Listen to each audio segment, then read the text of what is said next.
Pressure. All right. This is a good way to break up your day. Yeah, get warmed up. Who Yeah. needs to work? Just go on Zoom all day.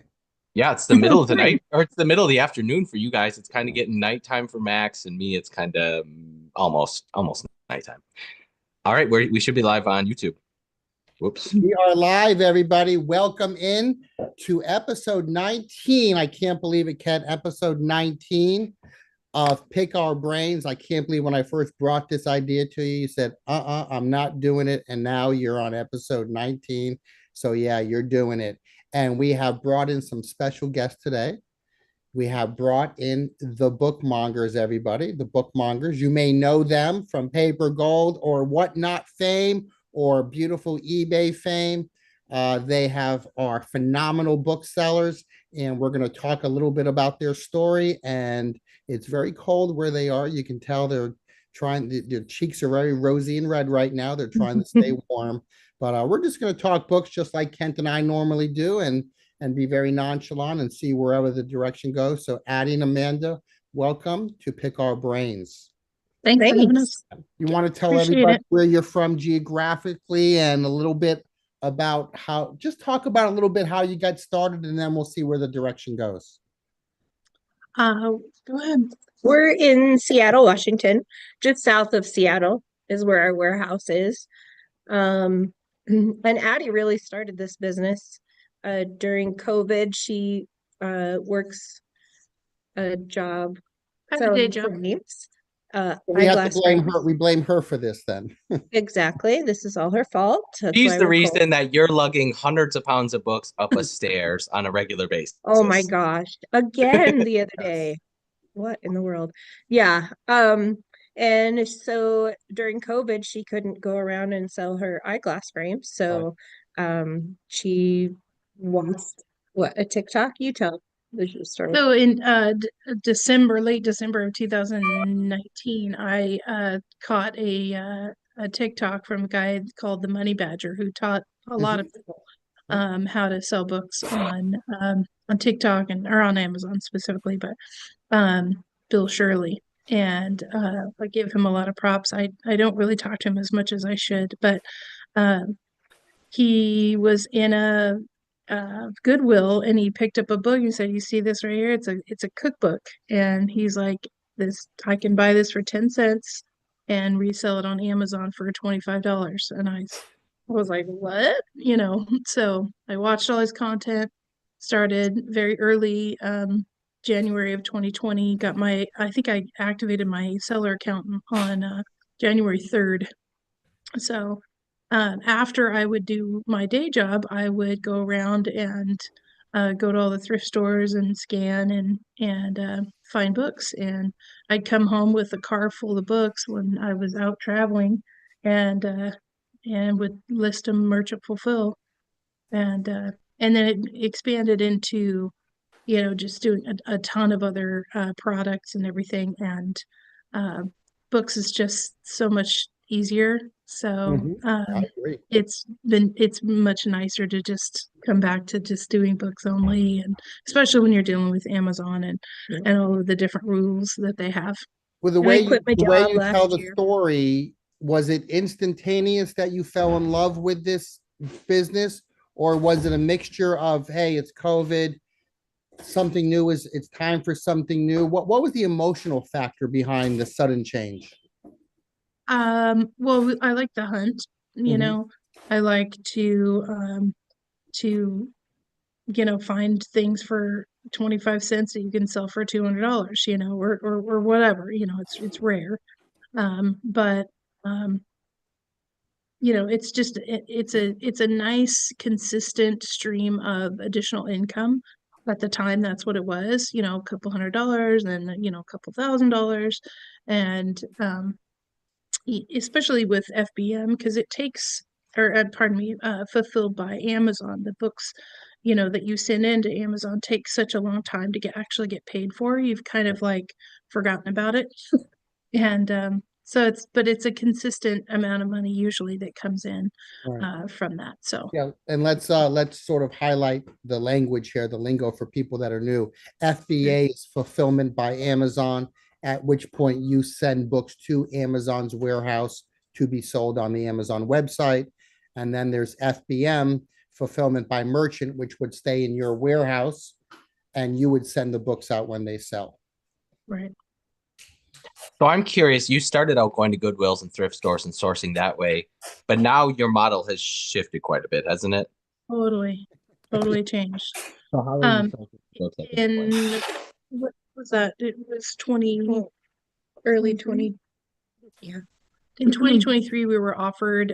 We saw a post on a Facebook group actually about a route, a free book pickup route, and I responded to it, and we took on a route of picking up from some of the best bookstores in Washington State, and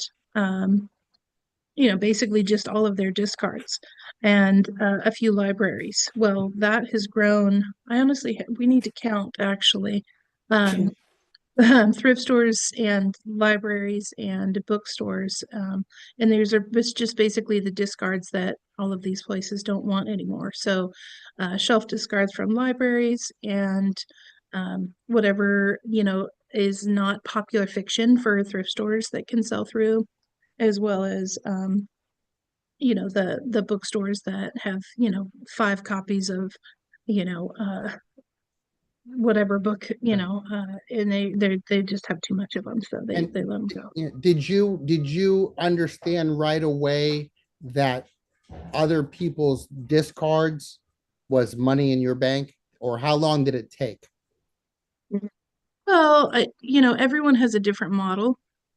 You can be looking at a pile of books, the same pile that someone's gone through 5 times. Right. And you'll find something that you want or that fits your model.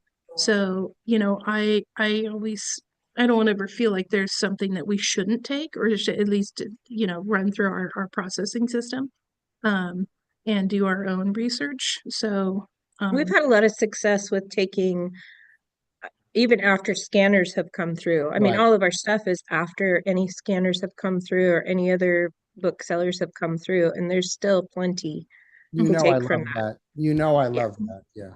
I love And it it. is, you guys are, most scanners are just, oh nope, I'm just going to do Amazon FBA.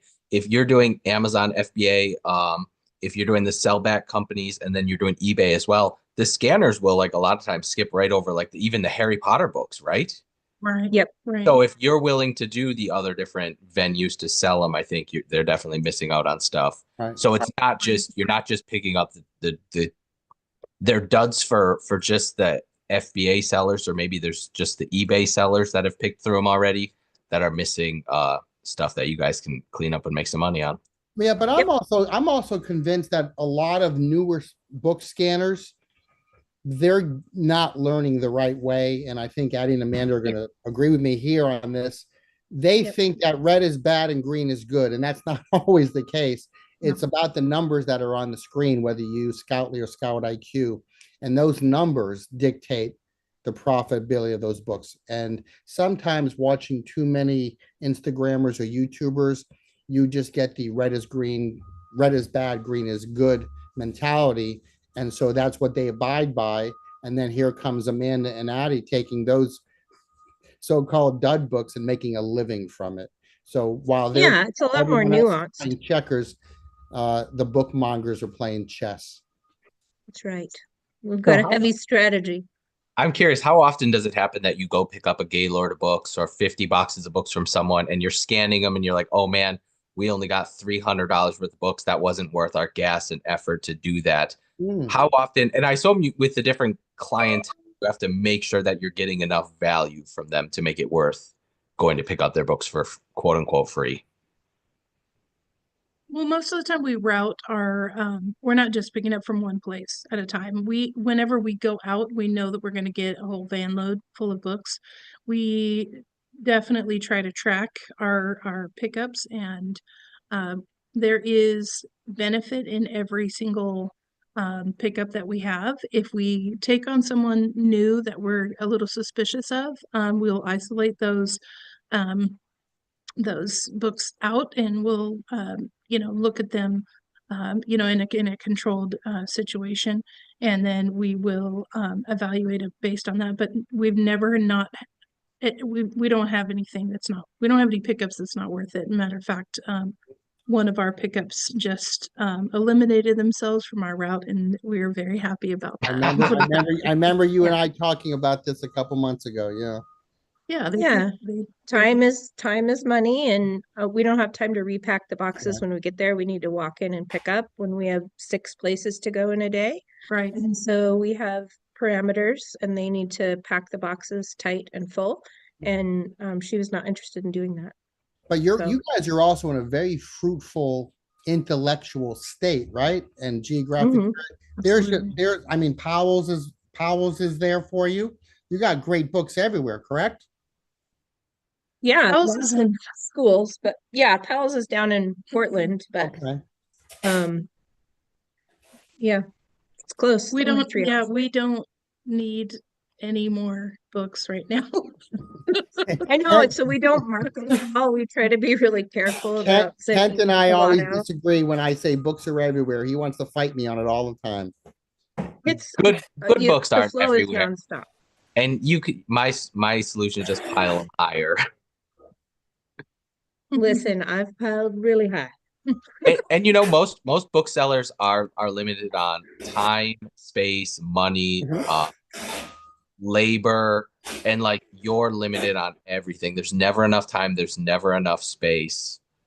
Yeah, and I think that's regardless of how much space you have. So we're working out of 1,750 square feet, and maybe another person's working out of 200 square feet, but it's all the same problems, Yeah. It's same a Wait, challenges. very- very- your space is 750 square feet? 1,750 Oh, square feet. 1,700. That still doesn't seem like, I mean, by the time you pile up gaylords and shelving and stuff, it's so do you think in the next year you will get more space and more employees and stuff like that? I think maybe a little bit. Definitely more employees. We are looking for a driver right now because that is the most bang for our buck to have us in the warehouse working, doing the things that we know how to do, and have somebody else go gather everything.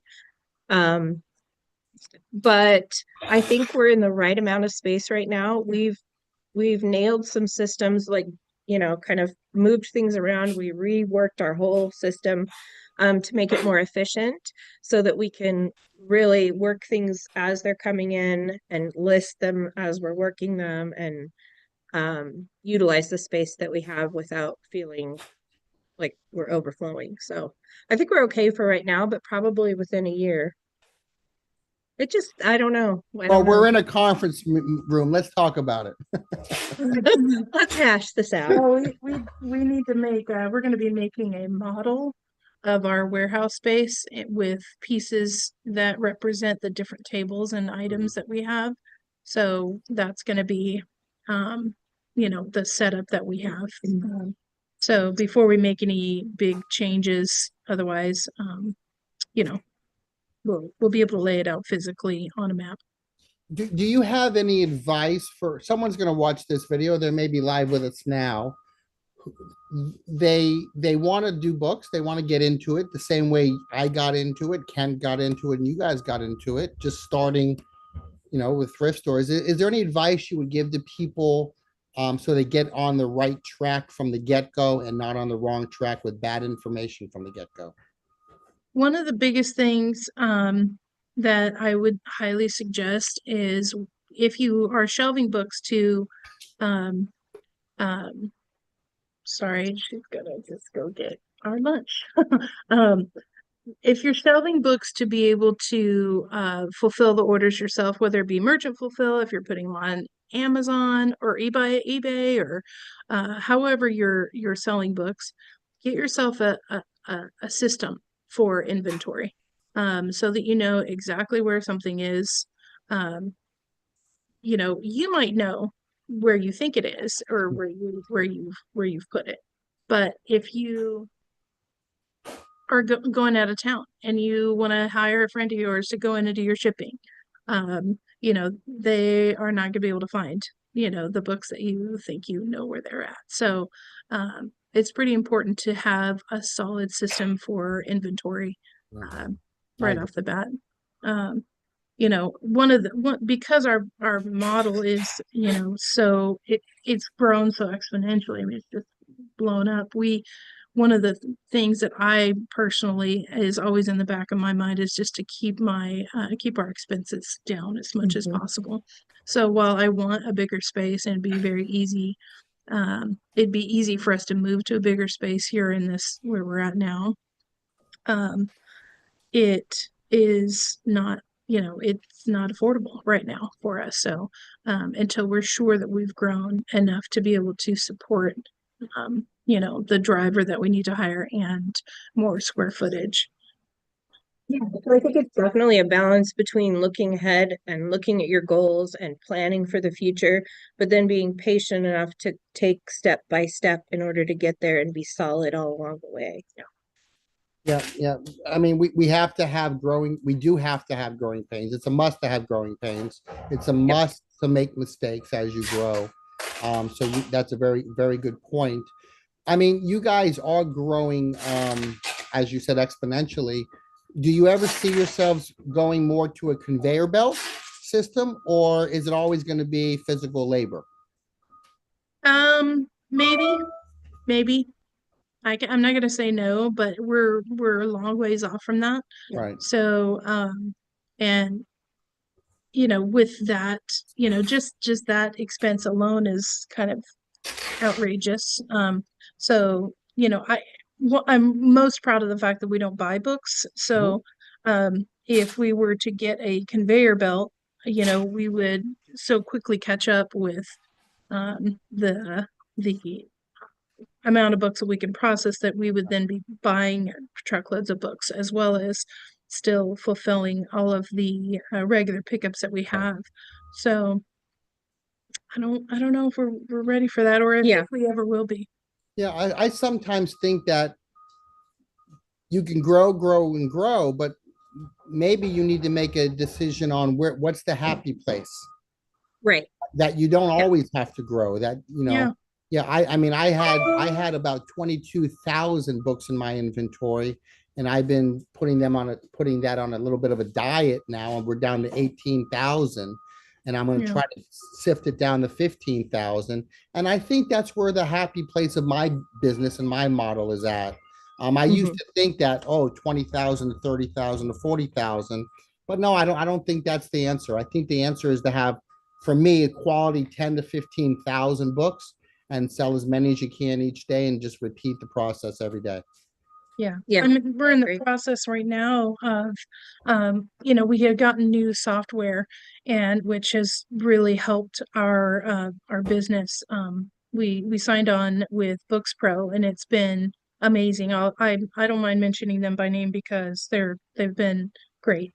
And so their software provides a dashboard that makes it very easy to see where your strengths and weaknesses are. And so it's is in particular with your Amazon sales. So right now I'm in the process of going through the old inventory that we have and getting rid of it and consolidating it physically on shelves so that we can, fit more items on shelves. Yeah. So And yeah, that because if you can see it, you know what's yeah, and just constantly reevaluating the inventory and getting rid of things that, oh, I should have never listed that, or, that's been here for a year, or, get rid of it. So That's another good thing somebody just starting out needs to remember that it's okay, even if you change your process every day, like it's good to stop and evaluate and say, okay, why am I doing this? Is this working?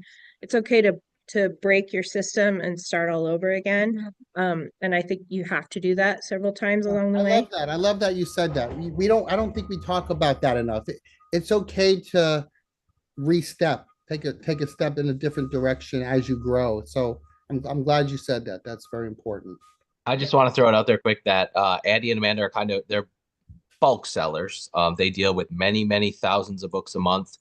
I put a link to their eBay and their Instagram in the chat, and then if you're watching this afterwards, their links will be in the description. Shoot, what else thanks, was I Andy. gonna say? I don't remember. They give tours. They give they have tours for paper golders. Yeah. And I just want to say hi. Jean is in the chat. Oh, Ronan Hey, Reed's in the Shauna. chat. Grayson and Wardell. we got all They paper golders in here right now. Yep. So if anyone has any questions regarding like bulk book selling, I think most people start what you're doing kind of out of their garage. They're not Mhm. gonna have anywhere near the space and manpower to do the amount of books that you guys are doing right now. What do you have as far as employees right now? We have two part-time employees and they each work about 24 hours a week, so three days a week. And it has helped a huge, and actually I can credit Max with saying you need to hire some people. And, Max Hack. yeah, rather than trying to, kill ourselves, working 6 days a week, that has been a huge game changer, and it's actually allowed us to not only catch up, but our incoming is going up and up and up. So, we're catching up. We're in the black now. I can officially say we're in the black. That's My awesome. my day job for many months was supplementing this business, Yeah. and we knew that it was possible and doable.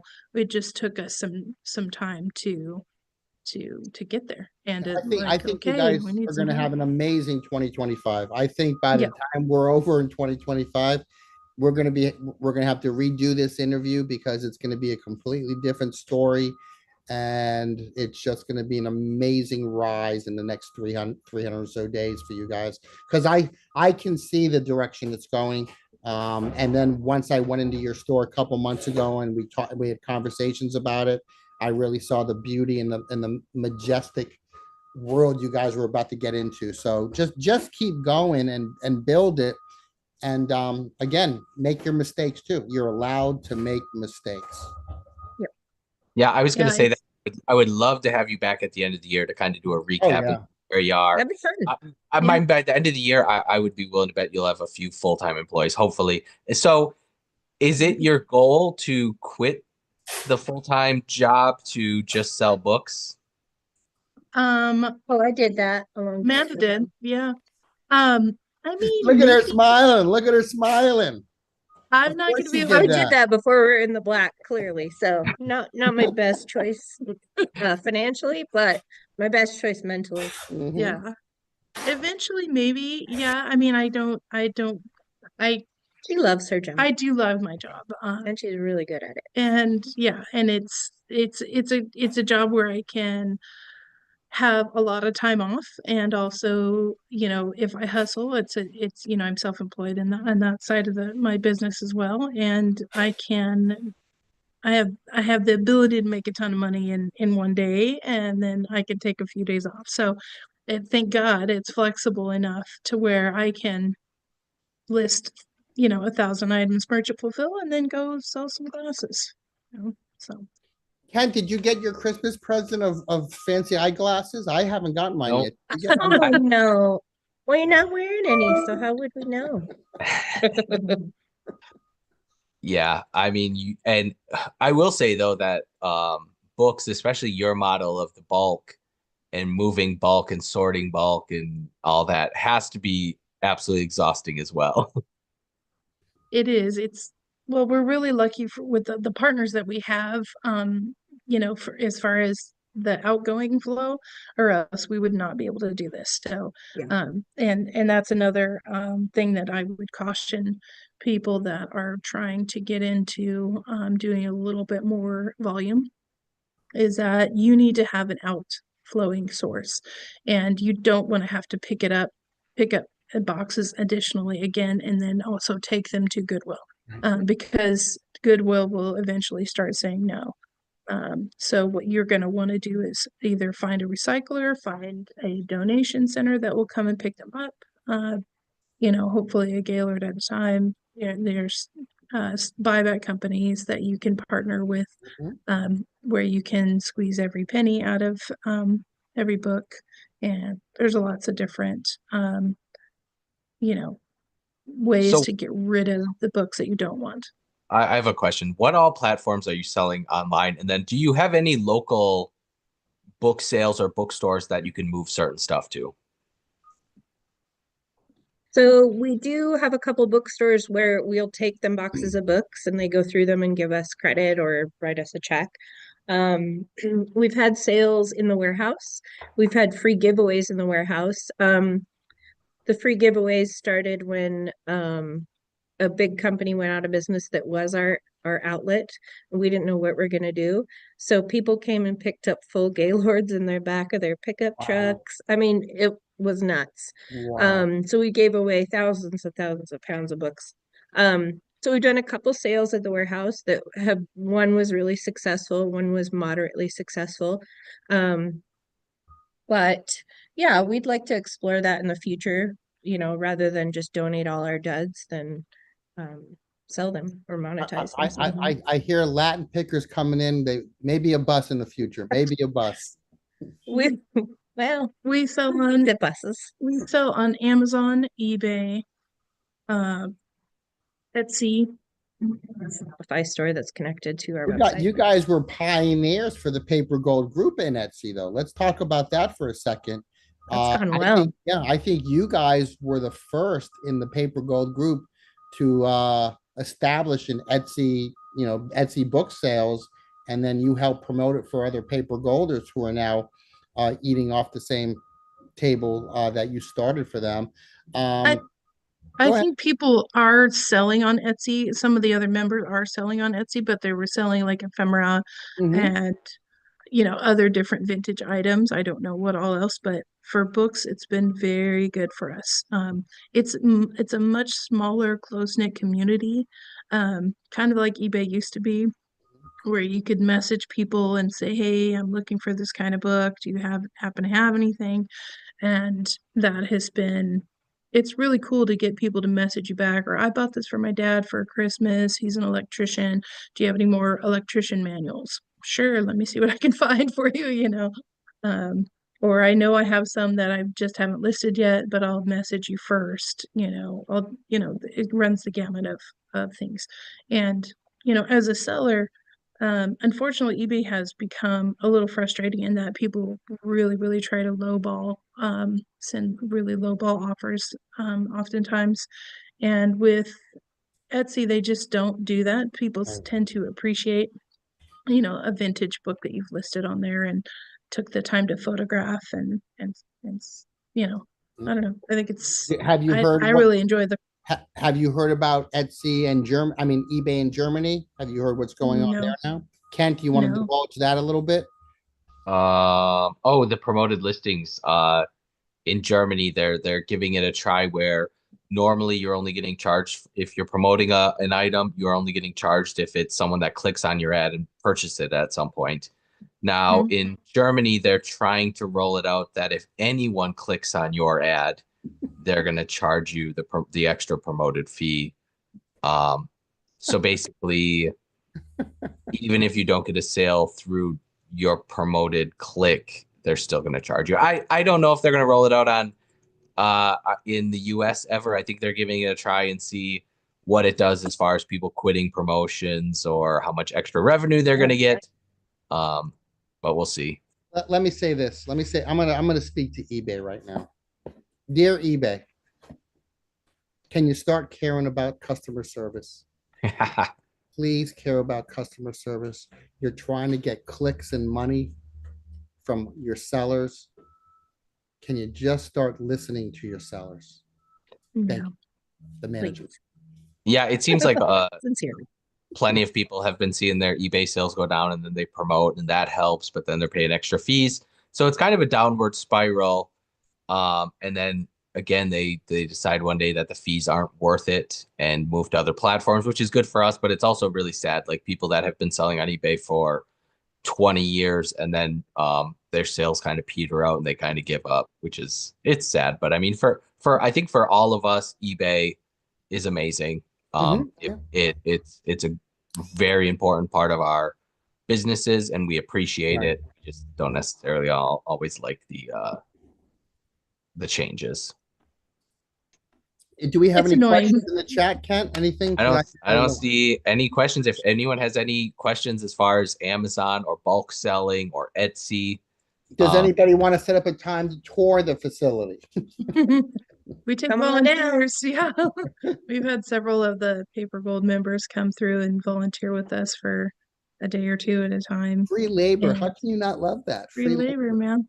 I Yeah. would love That's to where go our to your employees came from. But go scan some books for us. I would love to come to your facility and help you out, and then you could just pay me in books. There you go. We got Done. plenty. We've got plenty. Vice versa. We should do a tour. But Ken only wants the 1,800 books. He's not gonna. I want anything I can sell. Okay. I'm not picky. So Oh, Ken, Nice. Yep. This is the second time we've had a guest on.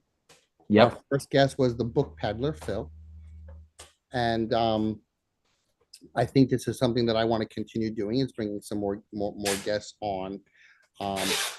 I would love to see some questions coming in from the chat. What do we have? About 9 or 10 people in here? Yep. Yeah. And I see Ronan, I see Grayson, I see Wardell, Phil is here, Jana is here. These are all people we mostly know anyways, so we're probably not going to ask any questions. Is there anything, ladies, is there anything that you, for parting words to for this show, to get people to do what you do? This was life-changing for you. It was life-changing for me. It was life-changing for Ken. All three of us understand the return of investment on books. Addie, you mentioned it earlier, 25-cent book for $100 to $200. It's an amazing thing. Is there anything that you want to share about someone who's a fence sitter right now? They're thinking about it. They keep hearing things. Maybe they see one of my videos and they're, oh, that's interesting, but they're still fence sitting. What is it that you ladies can say to get them off the fence and to at least try this business? Because I think it is a life-changing business. Well, I think that books are undervalued. And when a family is dealing with the death of a loved one, and and books are heavy, estate sale companies, they, they end up having to pay clean out companies, to go and get rid of the books, and the clean out guys don't want to deal with them either. So And libraries have to order a dumpster yeah, if they don't have They an don't even outlet. have enough space. I mean, they don't have enough space. so we have come at it in a way that is trying to keep books out of landfills, and so I think that when we have the opportunity to help the environment, help recycle books, help get books back into people's hands, we just got asked about a kind of a really rare yearbook. It was only, about a quarter of an inch thick, so it's a small school. They didn't even take individual pictures of the underclass. So and the lady she said, can you look for my grandma? I think it was her grandpa maybe in there. And so I went through, and sure enough, I found it, and they're just like so happy to have their family members' high school yearbook, a little tiny high school in Bisbee, Arizona. So And this was a book in a Gaylord. This was a yearbook in a Gaylord. Yep. It was just a free book pickup. So that we got, and so yeah, it's pretty cool to be able to provide that, and it's not the first time we've been thanked for putting those items back out into the world so that people can get them again. Yeah, they're sentimental items. Yeah. If we do this again at the end of the year with them and they pull up in a Lamborghini, I'm going to guess that things are going. Yeah. I mean, I think there's the bookmonger Lamborghini. I think there's a ton of money to be made, and they are so analytical and smart as far as making things as efficient as possible, and that's what you need to do. Most people starting out, I think, just started as a side hustle, doing it a few hours in a night or on weekends, and before you know it, it pays all your bills, and you could be making more than your regular job, and then it's time to hop in. We do got a great question in the chat. Josh wants to know what percentage of your sales are from each platform: eBay, Amazon, Etsy. Great question. I mean, I don't know. I haven't thought about much about that. I'm gonna say probably 70% is Amazon. Yeah. I'm gonna say about 70% Amazon, 20% eBay, and the 10 Etsy. Yeah. Okay. Yeah. Interesting. And do you want to see that change, or is that a good percentage for you guys? Is that where you want to be? I think with the what do you think? I don't think it's going to change much because we're ramping up everything all at once. Okay.